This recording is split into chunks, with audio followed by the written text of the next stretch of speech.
Welcome to FOH. This week, Kenny and I are reviewing the Swiss regional release Diploma Emisario, which is a 5.5 inch by 50 ring gauge.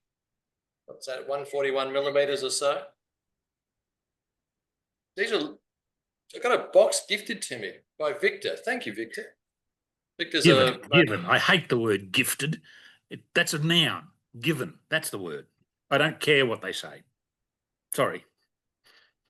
I just box gifted to me by good friend Victor. And thank you. I've actually haven't smoked one before. Regional release 2021. Although this box date is, remember correctly, here we go, BRM March 25. So they're running on time. That's perfect. Perfect. Little Tumbada head. You notice there? I love the size. It's a perfect size for me. It's a good size. Really good size. Mine feels a little bit firm in the hands. How's yours feeling in the hand, Ken? No, it's very light. It's certainly firm, but not not untoward. Quick clip using my Susiman cutters, which are fantastic. Yeah, I'd have to get up and go and get my clippers that I'm using. What are you using? That's a knife.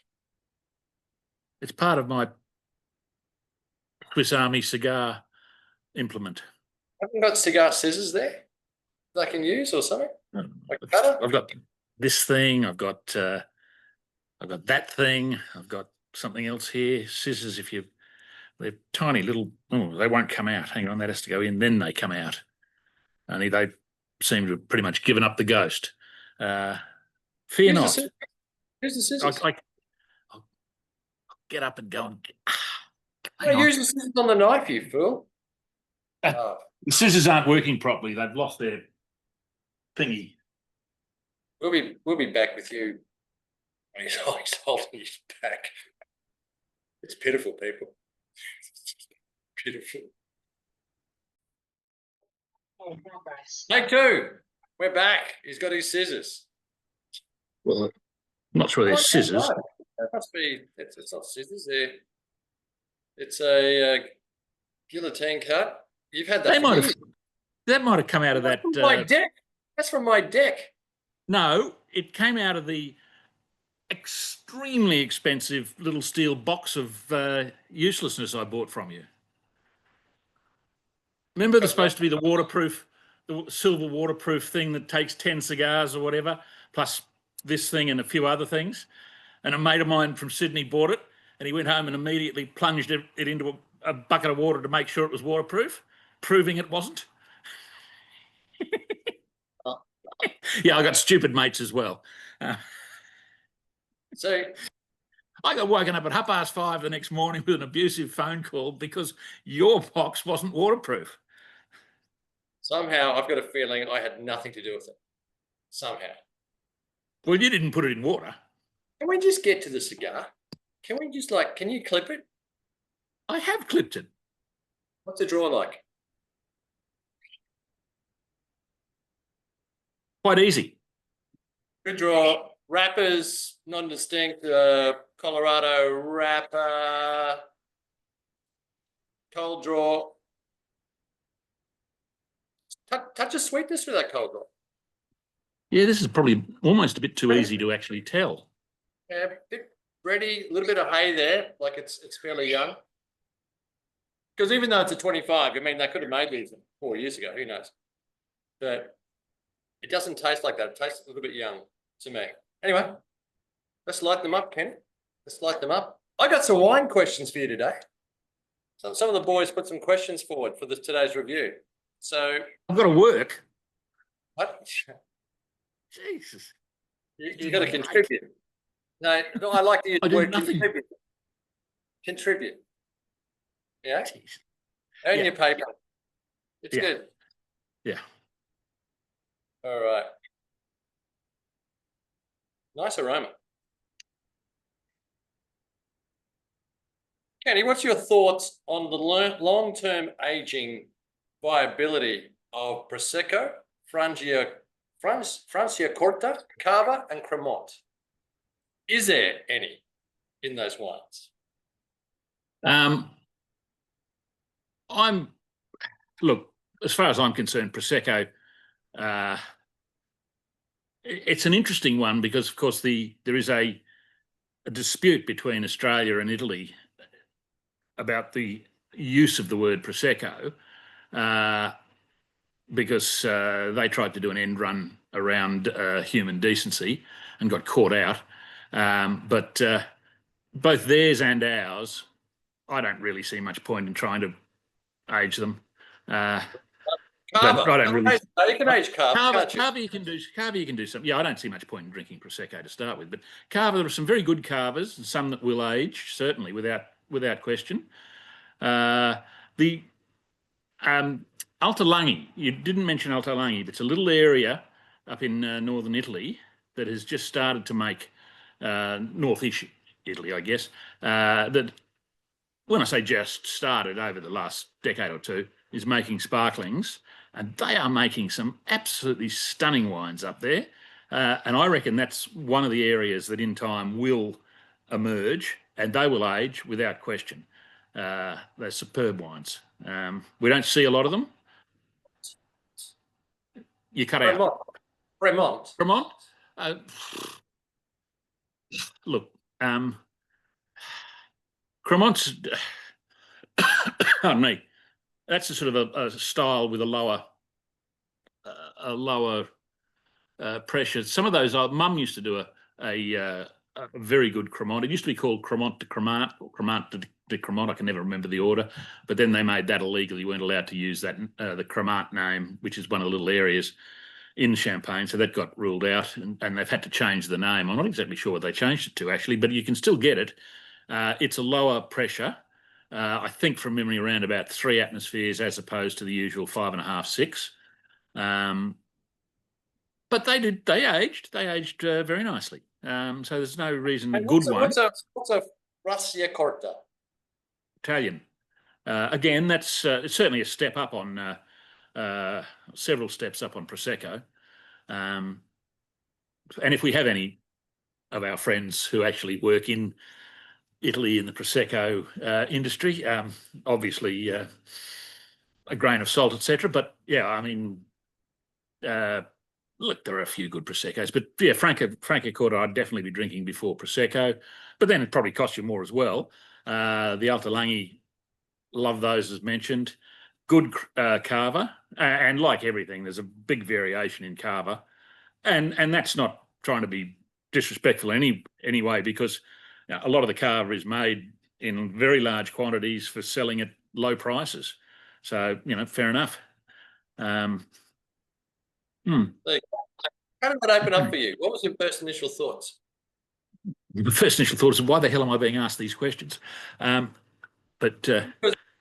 set up a questionnaire, having a video review with Ken. Any questions you'd like to throw from the forum? We try to put them into the video. Happy to do it. Frank, that came from Frank, Toronto. He's, Thank you, Frank. He honestly believes. What is it? Elbows up or whatever it is. The hell? What? Aren't the Canadians doing something like that? Sorry. Well, no doubt if they're not, I'll be told. Sorry. Did yours have a little bit of focus? We haven't talked about that. All you've done is ask me wine. Did you get a bit of an acrylic, it's opened up. a metallic, acrylic, a minerally? No, I'm not getting that. No, mine's much nicer than that. A bit of cinnamon. Certainly that. You mentioned bread in your cold draw.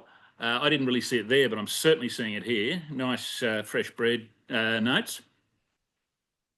It's low key. It's sort of very medium, under medium at this stage, but given that I've literally gone less than a millimetre.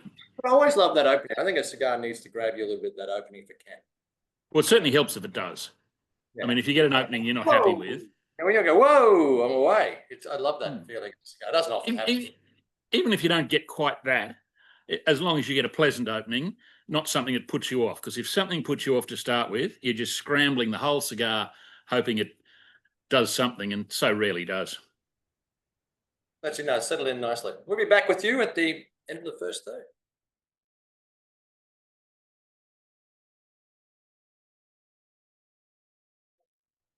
Kenny, your first third on this cigar. Thoroughly pleasant. Sort of cinnamon bready. It's that same as the way it kicked off. Carob, hints of a bit of nut, but in general, just a thoroughly pleasant cigar. I mean, it's not a world beater, but it's a thoroughly pleasant cigar. Does it taste young to you? Yeah, yes, yeah, fair enough. That's a fair point. Yeah. I think it's got all those elements that Ken has described initially. It's got the bread, it's got the sweetness, a touch of brioche there, or cookies more than anything else. But it all seems closed in. It hasn't. This thing needs to age. Mine's not. I'm not getting mine anywhere near quite like that. But I know what you mean. But mine isn't certain to that extent. I think it's got complexity in there written in its DNA. It's got great. It's just not showing it. I can taste it on the edges. But it's not opening up to me. It just feels a little bit closed. It reminds me very much of a young Key d'Orsay or pretty much a young Key d'Orsay. They just need a little bit of time there. But I have enjoyed it. All that minerality's gone. It went very, very quickly. Some really nice sweet notes. It's good. It's behaving. It's pleasant. But it's $56 a cigar, by the way, guys. If you're out there, you just want to pick them up US. So it's not the most expensive cigar in the world, but it's intriguing. Let's see what another trick it has. Question from the forum, and I laughed at this one. Ken's go-to red wine, $20 US or under. So $30 red wine in Oz. Look, it might sound odd. I laugh because we paid for a bottle of wine at some stage. But keep going, Ken. Yeah, you're well. The answer does have a degree of that in it, in that truckloads just turn up here, and I struggle to get through it all. So it's not as though I'm going out and saying, "Oh, great, I'll have a case of that. Thanks very much." It's just stuff just keeps coming through. So I don't really have one in that sense. But for example, when we go up to Fraser and fishing, and we grab some cases and that, so I got some Alex Head Grenache and Shiraz, which was really well priced, about $15-18. That was cracking drinking. Yep. If I see, what was that called again? Something, Alex Head in the Barossa. He's a very good winemaker. Alex certainly makes more expensive wines as well, but some of his cheaper ones are. So that's roughly 12 to 13 US, if you can find it. 12 to 13 US dollars. Yeah, that was cracking. In Australia, you'd want to get onto a place called Door. Either go direct to Alex or door to door, DOR to door, because they often have his wines on special on the internet. Good. We'll be back with you at the end of the second third.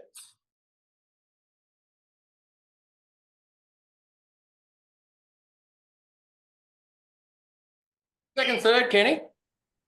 Look, very similar. You mentioned a touch metallic earlier. It's almost. It's that's sort of so minor that you're not sure whether it's there or not. So it's not really a problem at all. It's the only other thing that's come in. Otherwise, it's quite a. It's supple, mild, thoroughly enjoyable. Mine's medium. It's not mild. Mine's under medium. What's the box date here again? This is March 25. It actually tastes like something that was rolled in 25 in Cuba. This hasn't got 4 years on it. This has been something that's been rolled recently. Look, I couldn't say this has 4 years on it, but if someone rolled this year, they've done a very, very good job, I think. I would have thought it had at least a couple, but, who knows? That's another question. That, Cubans really smoking better young than they used to? Yes, they are. So they are. I mean, Well, that's if I was getting a box of D4s or a box of Bellicosaphenos in the late 90s, no, you couldn't smoke them straight up. No, you had to put them away. You had to put them away. Today, not an issue. A RAS, not an issue. All those D4s today are gorgeous, 23s, 24s, 25s, not an issue. This one, it's not quite balanced for me at this point. It's still finding its legs. This needs another 12 months, 18 months in the box before you even look to go back to it again to try it. I've got a feeling that mine's a lot better cigar than yours. Probably is. It does have all the potential, the promise in this. If we were blending one of these cigars at Fab 5 and that blend came out, I said, Jesus, I'd say, Hamlet, that's a really interesting blend. Can we make a couple of hundred of these and just put them away and revisit it in 2 years and see what it's like? Because I've got a feeling this is going to be an excellent cigar long term. I don't think I got a lot of. I mean, the toast and that brioche and bready characters, the cinnamon, that's pouring through here. It's all here. So I'm thoroughly enjoying this now. But I certainly wouldn't say you couldn't I need to age have it. another one. I need to have another one then, because you never judge a cigar on one. You should. Even though we do. I've got a full box. Thank you again, Victor. Much appreciated. So question for you, Ken. And I have no idea what this means, but I'm just going to read it out. Left It's bank not to or do with right bank? Palestine. Yeah, I thought that was Palestine. Left bank or right bank? And your favourite appellations? Following on, thoughts on Osson's relegation and Lafleur abandoning Bordeaux AOC. Huge issues in the wine community, I assume. They are quite large issues, I can assure you. Left or right bank, that's Bordeaux, and it's which side of the Grande River you are, whether you're on the left bank or the right bank. The left bank is the very traditional area, and it's got appellations like Pauillac and Saint Estephe and Margaux and so on. Right bank is the sort of wild child, if you like. It's much more. That's where Pomerol and Saint Emilion is, much smaller. So you see that over there. You see the Asson, the Petrus, Cheval Blanc, those. Right bank, left bank. Look, it's the more classic, more traditional. It's got your Lafitte's, your Latours, your Margaux, your Moutons, plus the Laovilles, all of those. Many more estates. If it's a good wine, I'm happy with both. The ones on the right bank have tended to become a bit more sort of cultish and expensive, but good examples are fantastic on both sides. They're the great wine. For many years, these were the great wines of the world, and everything else was second. But Bordeaux it's come back to the pack in that people finally realised how good Burgundy could be, even though it's much tinier, and it's now much more expensive. Whereas if you go back 15 years, it was so much cheaper. But then there are great wines coming out of everywhere, like Napa, Margaret River. We're talking Cabernets or Cabernet-based wines. There's some great Italian examples. There's so many examples around the place. As for Lafleur and Ozone, look, these are great wines with great histories. Lafleur have decided. Latour did something similar a few years ago, pulling out of Empruneur and sales. Now Lafleur's looking to do something. They're falling out of the traditional parameters of how it operates, how it sells, and they see a better way. Ossone is a wonderful wine. It's very rare. You don't see it that often. It's rare. It's expensive. It's tiny. I think in Helsinki, I think we had a 47 in Helsinki, which was stunning wine. But that was a great vintage for the right bank. I mean, it's no real drama in the end. If people want those wines, they'll be able to, provided they've got the money, they'll be able to access them and buy them and put them in their cellars and enjoy them. I mean, I see a lot more left bank because there is a lot more left bank. And the Pichons, the Lalonde and Baron and so on, as second levels, they're fantastic wines. Latour Lafite, a great Latour is heaven on earth. We had a 45 and a 61, which are two of the greatest ever vintages over in Helsinki, and honestly, you would get down on your knees. That extraordinary wines, extraordinary.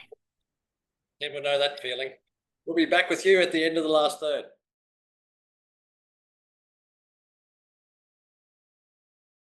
Any final third touch dirty? No, it hasn't been at all. As you can see, I'm getting down to the nub, and there's no hint of that metallic character. It's getting hot, but Yeah, hell, I'm down to the nub. I'm a 93. I'm going to talk to Dee about this because he sent you the best cigar, obviously, in the box. I know that's a bad mistake, Dee. Seriously, hope that prenup's in. I'd be dusting it off.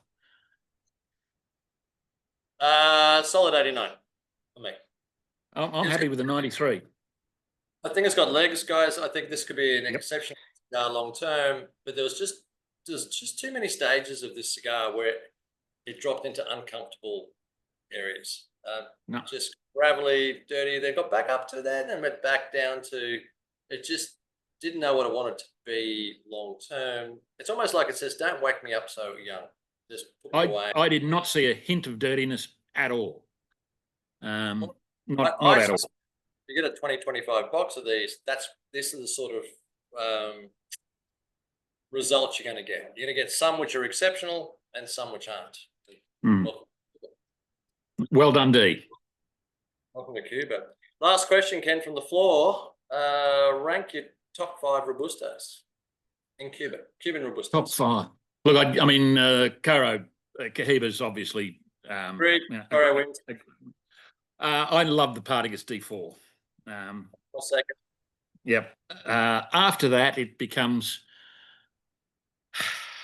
There's a bundle that, you could name them today and you'd have something different tomorrow and something different again the next day.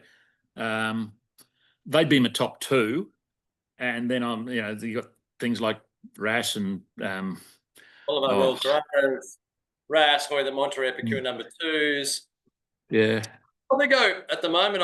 I'd go the Bollies and Hoyer and Ras all find the same line of betting. They're in third rank. The D4 has been really, really good and really, really consistent for a number of years.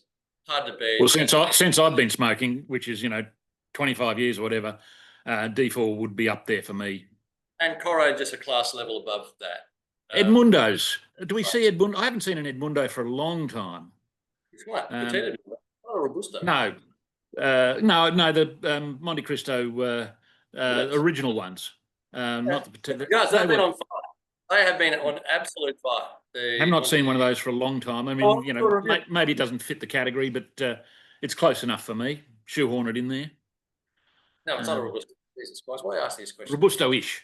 The Breezy, you asked a question in terms of non-Cubans. What's in my rotation? Pretty much nudies, which is the Robusto Trinity, but a lot of guys. But the other one that the Lizards really spruiked, and I managed to have one. I actually bought a few more. Is the Stoic. If you can track down a Stoic non-Cuban, it is. I really enjoy smoking. Really enjoy smoking it. So Stoic, get onto those guys. They cost nothing. That's after you buy the Robusto Trinity, right? Not sending money elsewhere. That's it for this week. Until next week. Right. Have a fantastic. And I've got to talk to you about nudies at some stage soon as well. I reckon the mice are getting mine. They're disappearing. See that they're Moorish. We put that little drug thing in there in Honduras, and people they get hooked on them, and they just keep coming back. They work. Yep. I told you. All right. Have a great week, guys. Take care. Hasta luego. See you next one. Cheers, guys.